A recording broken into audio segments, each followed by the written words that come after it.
Meus irmãos, muita paz a todos que nesse instante se encontram reunidos no espaço virtual do grupo Fraternidade, localizado em Brasília, a nos auxiliar a refletirmos sobre algumas mensagens maravilhosas contidas no livro Sol nas Almas. Para iniciar, nós vamos tecer algumas reflexões sobre ser espírita. Ser espírita não é muito fácil, porque envolve uma busca contínua pela melhoria moral e intelectual fundamentada nos princípios da doutrina espírita, que é o Consolador prometido por Jesus.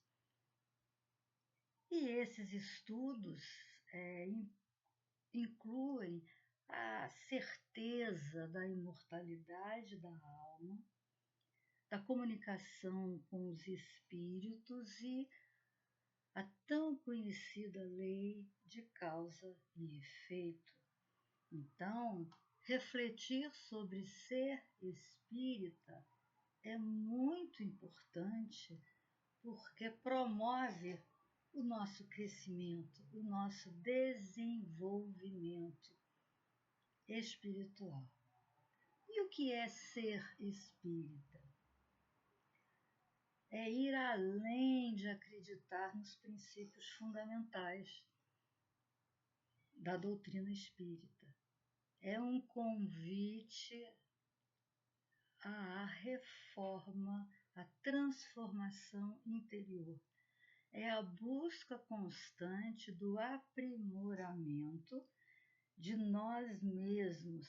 E esse aprimoramento implica em um relacionamento diferenciado, onde nós espíritas vamos buscar exercitar a prática da caridade, a tolerância, a paciência, a compreensão e todas as demais virtudes que nos envolvem, que promovem o nosso bem-estar material e o nosso bem-estar espiritual. Então, nós começamos a perceber que ser espírita é um compromisso.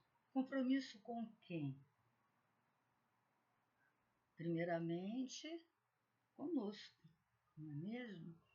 E esse compromisso, ele foi fechado com o nosso irmão maior, o nosso guia e modelo, que nos conhecendo tão bem, acredita no que nós podemos fazer, acredita no que nós podemos ser e investe em cada um de nós. Mas esse investimento explica ações a serem desenvolvidas por nós através da prática espírita, que vai incluir estudo constante, aprofundamento nos ensinamentos da doutrina espírita, buscando sempre conhecimento, compreensão, respeito pelas ideias que são diferentes das nossas, enfim, conhecimento. Agora, não é aquele conhecimento que restringe às obras literárias da doutrina espírita, não. É o conhecimento geral. E aí, nesse ponto, nós podemos seguir as orientações de Paulo de Tarso, quando ele diz: lê de tudo, mas retenha o que for melhor, retenha o que for bom. E para isso, nós temos que, nessa prática de estudo, desenvolver o bom senso, ver o que é coerente, perceber o que é importante para nós e, quando percebemos essa importância, priorizar as nossas ações, o nosso pensamento nessa prioridade. Precisamos, além de estudar, e o que eu particularmente acho mais importante praticar. Nós já conhecemos os ensinamentos de Jesus, nós já compreendemos, porque a doutrina espírita nos auxilia nesse aspecto, mas agora chega finalmente a hora de nós praticarmos todo aquele aprendizado adquirido na doutrina espírita, nos livros espíritas, no conhecimento que nós conseguimos arrecadar, precisamos de vivenciar, de praticar, de exemplificar toda a moral contida no que nós conseguimos compreender. E a casa espírita nos oferece algumas ferramentas, algumas oportunidades para a gente poder vivenciar, primeiramente na casa espírita, e depois estender essa vivência para o nosso dia a dia, no nosso lar, no nosso trabalho, no convívio com os nossos amigos, do convívio com aqueles que não são tão amigos assim, onde nós vamos mostrar que realmente estamos aprendendo a ser cristãs, a ser espíritas, na acepção correta da palavra. Então, a casa espírita vem nos oferecer a prática da caridade, que é o exercício fundamental que a gente para a gente poder vivenciar toda essa quantidade de conhecimentos adquiridos. A caridade, em suas diversas formas, seja através de ações concretas, do auxílio moral, do atendimento fraterno, do acolhimento que nós oferecemos aos que chegam à nossa casa espírita, todas as nossas ações dentro de um centro espírita e dentro do nosso dia a dia, na nossa vida cotidiana, devem ter bases sólidas na prática da caridade. Então, ser espírita não é uma ação assim muito fácil de nós vivenciarmos, de nós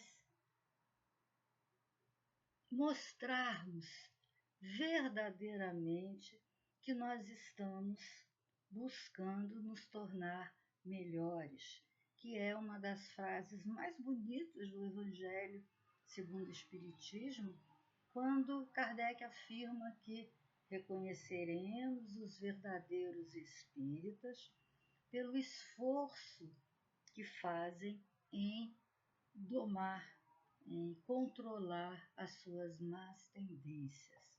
Vejam bem, meus irmãos, pelo esforço reconhecerá o verdadeiro espírita. Então, a exigência é que a gente se esforce para fazer melhor. Ninguém consegue se modificar de uma hora para outra. Ninguém consegue tornar-se bom e perfeito de uma hora para outra nesse estágio em que nós estamos vivendo. Nós ainda somos habitantes de um planeta de provas e expiações. Ainda pertencemos a um mundo onde, infelizmente, o mal é preponderante. Apesar de já convivermos com muitas pessoas que já atingiram um patamar e que nos apresentam como exemplos. São muitas, uns mais famosos do que os outros, mas estamos num grupo de seres encarnados onde, com certeza, existem espíritos encarnados que já atingiram aquele ponto de não ter mais a intenção da prática do mal. E é esse patamar que nós estamos buscando. E a doutrina espírita nos motiva a ser assim. E aí vem um comentário muito bacana do livro Sol nas Almas, psicografia de Chico Xavier, que nos oferece uma lição fantástica sobre como são, os desafios que nós, espíritas, cristãos, estamos encarando para nos tornarmos melhores. Porque já que falamos que o nosso mundo é de provas e expiações e que convivemos com espíritos encarnados e desencarnados que estão também se esforçando para se tornarem melhores, nós vivemos sempre diante de desafios. Desafios que vêm do lado exterior, que têm origem em pessoas, em espíritos encarnados e desencarnados, e o nosso desafio íntimo. Porque nós falamos no início da necessidade de nos transformarmos, segundo os ensinamentos doutrinários, em pessoas melhores. É um desafio íntimo. Mas nós também temos os desafios que vêm do exterior. Desafios esses dos nossos colegas de trabalho, dos nossos familiares, dos nossos inimigos, por que não? Se bem que eu não gosto de chamá-los de inimigos, eu gosto de chamar esses irmãozinhos de amigos que nós não amamos o suficiente. Eu gosto de pensar assim, eu acho que fica mais fácil para nós do que pensarmos em inimigos, já que o nosso maior inimigo somos nós próprios. Nós nos bloqueamos, nós dificultamos a nossa caminhada por conta das nossas mazelas, principalmente do orgulho e do egoísmo. Então percebam todos vocês que nós estamos vivendo em um mundo completamente diferenciado. E essa diferença nos impõe uma aquisição importante da necessidade de aprendermos a respeitar e a não julgar as dificuldades alheias, porque nós também estamos aprendendo a nos superar. Então há aí um trabalho interessante de superação.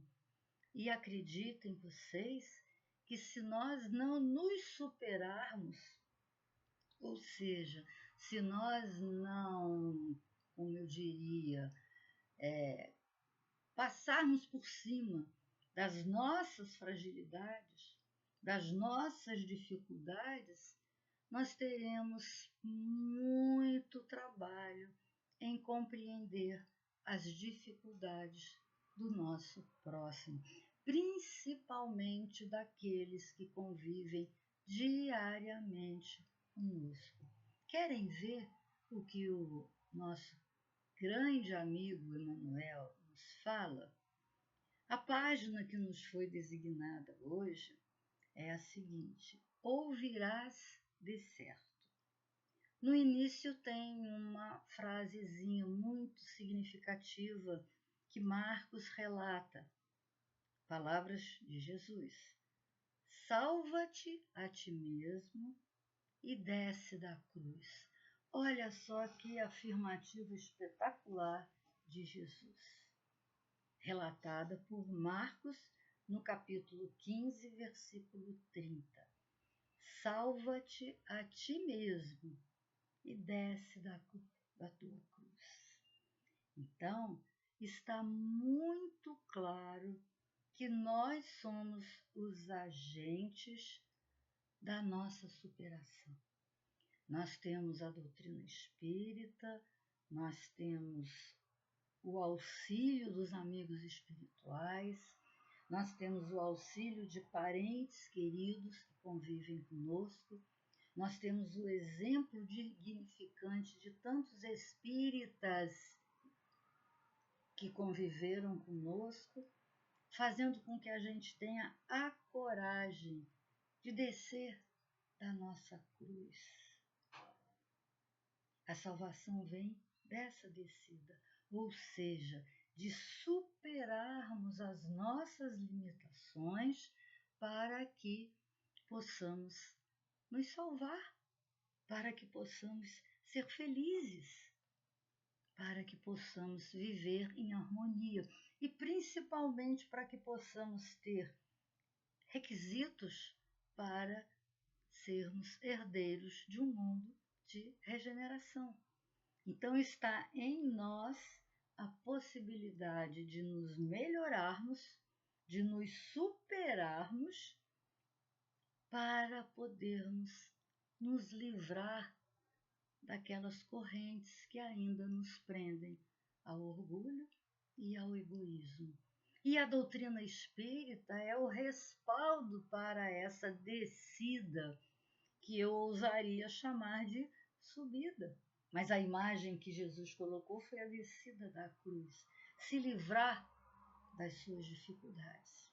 Então ele diz assim: se te encontras empenhado realmente na execução do bem, nós queremos fazer o bem, ouvirás, de certo, as provocações do mal em todos os instantes do seu testemunho.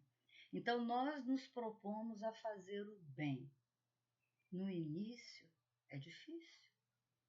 É uma mudança radical na nossa vida. E as pedras surgem a nos impedir essa transformação.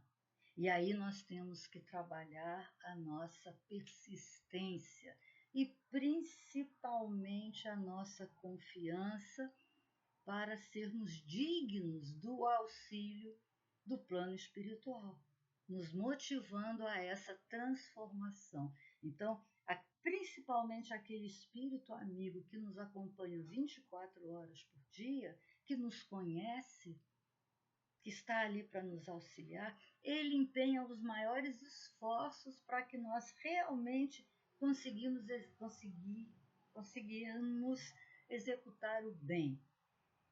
Não vai depender de nós, vai depender do nosso esforço. Continua o autor: se em verdade vives à procura do Cristo, por que choras sob o fardo das provocações? Nós estamos procurando Cristo, mas a primeira provação que surge, a gente chora, a gente reclama, a gente desanima. Então, nós não estamos atingindo o nível ideal de confiança no auxílio de Jesus. Lembrando que, como Jesus nos conhece, nenhuma das minhas ovelhas será esquecida. Ele não falou isso? Ele nos conhece, a cada um de nós. Então, ele sabe do que somos capazes. E se estamos empenhados em procurar o Cristo, nós recebemos todo o auxílio necessário para que essa busca seja concluída, seja efetivada. Se és médium, aí, meus irmãos médiuns, e lembrando que médiuns somos todos nós, uns mais ostensivos do que os outros, mas todos nós temos este sexto sentido a ser desenvolvido, vem aí aquela dificuldade de ser médium em tarefa mediúnica, trabalhando na casa espírita, estudando, nos dedicando e, de repente, vivenciando as nossas amarguras, as nossas tristezas, toda aquela sequência de ações que nós precisamos de aprender a superar, nós questionamos por que os espíritos não aliviam as nossas amarguras? Por que trabalhando na doutrina espírita, como médiuns efetivos, nós não somos agraciados pelas bênçãos calorosas do equilíbrio e da paz. Porque essas bênçãos não são oferecidas pelos espíritos desencarnados. Essas bênçãos são o resultado do nosso esforço, mais uma vez ressaltando o esforço, para que a gente possa prosseguir melhor, empenhando todas as possibilidades que nós temos. E lembro ainda, falando mais uma vez, que o conhecimento, que o estudo e que a prática da caridade são ações importantíssimas nesse trabalho. E aí a gente começa a perceber que vai ser necessário que a gente faça da mediunidade instrumento para a lavoura do bem, a mesmo que isto custe grandes sacrifícios. E aí vem aquele questionamento: meu Deus, eu vou para a reunião mediúnica, vou dar passividade para espíritos sofredores, vou sofrer, eu sinto dores de cabeça, eu sinto dores no estômago. Às vezes essas dores começam um dia antes do dia da reunião. E aí vem aquele pensamento gratificante que nos envolve de harmonia quando nos lembramos que nós, durante a passividade mediúnica, nós estaremos aliviando a dor de um irmão nosso ou de outros e vários irmãos, que geralmente a gente não atende, o auxílio não é dado só para um vem falar do sofrimento, mas o grupo que o acompanha, passando pelas mesmas dificuldades, é grande. Então o alívio não é só para um, o alívio é para um grupo de irmãos que estão sofrendo, às vezes, um tempo que a gente não consegue prever. Vejam bem, meus irmãos, como é importante a prática da caridade. Esse trabalho da mediunidade é caridade clara que nos auxilia. Então, por um momento, por 5, 10 minutos, nós estamos aliviando aqueles irmãozinhos, e nesse período de alívio, a mensagem de Jesus, de fé, de esperança, de confiança, é lançada em seus perispíritos. Olha aí a caridade, olha aí a grandeza de um trabalho que para nós ainda pode ser feito com maior efetividade.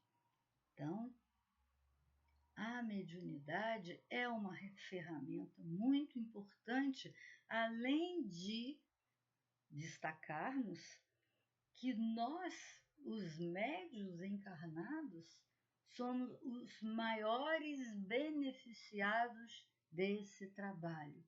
Lembram-se? É dando que se recebe. Nós estamos doando as nossas energias, nós estamos doando as nossas vibrações de amor, de fraternidade, para esses irmãozinhos sofredores. Isso é caridade, a verdadeira caridade.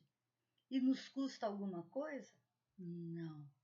Nos custa a alegria de auxiliá-los e a alegria de aprendermos com eles. E mais alegria ainda em detectarmos que nós estamos nos tornando melhores, que nós estamos andando um pouquinho na nossa escala evolutiva. Então, é muito importante que a gente se consagre ao socorro dos semelhantes. Socorro material, sim. Socorro espiritual, sim. Ao momento em que estivermos doando a sopa fraterna, para aquele irmãozinho nosso que sofre com a fome, nós estamos doando as nossas energias, na nossa postura de carinho, de atenção, de um olhar fraterno. As nossas irmãs companheiras que trabalham na confecção dos enxovaizinhos, no momento que elas estão lidando com aqueles tecidos, elas estão envolvendo cada peça com vibrações carinhosas que vão auxiliar a mãezinha e aquele espírito que retorna ao plano da matéria para evoluir. Então percebam vocês que se nós conseguirmos traduzir o nosso dia a dia em ações de carinho, em ações de atenção, em ações de amor fraterno, nós estaremos nos tornando pessoas melhores, estaremos descendo da nossa cruz. Lembrem-se daquela frase de Pedro, que eu acho muito bonita, que vale a pena a nossa reflexão diária. Seus pecados serão perdoados através do trabalho. O amor, como dizia Pedro, cobre a multidão dos seus pecados. Ou seja, é possível nós superarmos as nossas dificuldades, as nossas limitações, através do trabalho no bem. Meus irmãos, olha que coisa fantástica. Não precisamos resgatar as nossas imperfeições pela dor, pelo sofrimento. Precisamos de praticar o bem para que esse resgate seja efetivo. Gente, isso é fantástico. Isso é muito importante para que o nosso ânimo cresça diante de buscarmos superar as nossas mazelas. E aí vem o auxílio fundamental contido nessa página. Olha só, converterás o espiritismo na tua senda, em força educativa da alma, sem exigir que o mundo se te afeiçoe às conveniências. Ou seja, é fazer por fazer, não é agir esperando uma reação. Então é praticar o bem espontaneamente, sem esperar a devolução desse bem. É praticar a caridade sem esperar o agradecimento, sem esperar o enaltecimento das pessoas. Olha, ela fez a caridade.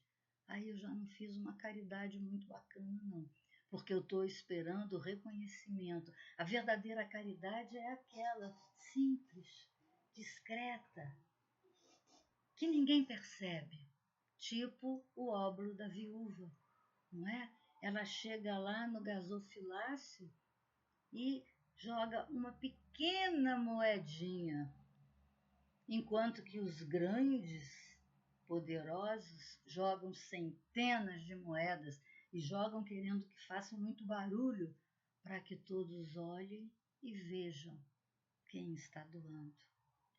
A coitada da viúva, coitada? A coitada nada, porque o esforço que ela fez para dedicar aquela pequena moedinha para o trabalho no bem foi intenso e ela superou grandes mazelas no seu caminhar pelo mundo de evolução. Então, gente, é importante que façamos o bem sem sabermos a quem e sem esperarmos recompensa, para que a gente possa efetivar a ação do bem. Buscarás, segue a nossa página, a luz onde a luz se encontre. Buscará a luz onde a luz se encontre. Às vezes a luz está apagadinha, né? A pessoa está desanimada, está descrente da vida, e a gente vai lá e acolhe, e envolve, e conversa de tal forma que naquele diálogo, naquela assistência espiritual, podemos dizer assim, nós possamos transmitir para aquela pessoa que a luz está fraquinha, possamos transmitir mais luz. Olha só, estamos compartilhando uma coisa que é nossa, um sentimento que é nosso. Então, buscar a luz onde a luz se encontre, mesmo que ela esteja apagadinha e que nós tenhamos a possibilidade de aumentar a intensidade dessa luz através do sentimento. Desculparás toda ofensa. Olha só, desculparás todas as ofensas. Meu Deus, como é difícil, não é? Para todos nós. Como é difícil nós desculparmos aquelas palavras, aquelas ações que nos magoam. Mas à medida que a gente vai treinando, que a gente vai aprendendo a aceitar essas desculpas, a gente vai ampliando o nosso leque de possibilidades e vamos ter a capacidade de, em um determinado momento, não sofrermos com aquelas atitudes. Dessa forma, estaremos descendo da nossa cruz de imperfeições. Estaremos construindo a nossa harmonia íntima, o nosso equilíbrio emocional e espiritual. Elegerás na fraternidade a tua bandeira. Nós buscamos tanto a fraternidade. Nós exigimos tanto de tantas pessoas, de tantas ações, de que sejamos fraternos. Mas nós estamos sendo fraternos? Nós não vamos poder mudar o mundo e nem nós mesmos de uma hora para outra. Isso é impossível. Mas nós podemos mudar o ambiente do nosso lar. Nós podemos mudar o ambiente da nossa casa espírita e fazer com que a fraternidade seja a nossa bandeira. Estamos ali avivando, alimentando as nossas energias para exercermos a fraternidade lá fora. Então, primeiramente, o exercício é dentro do lar, junto dos nossos familiares queridos, para que a gente possa realmente nos harmonizar.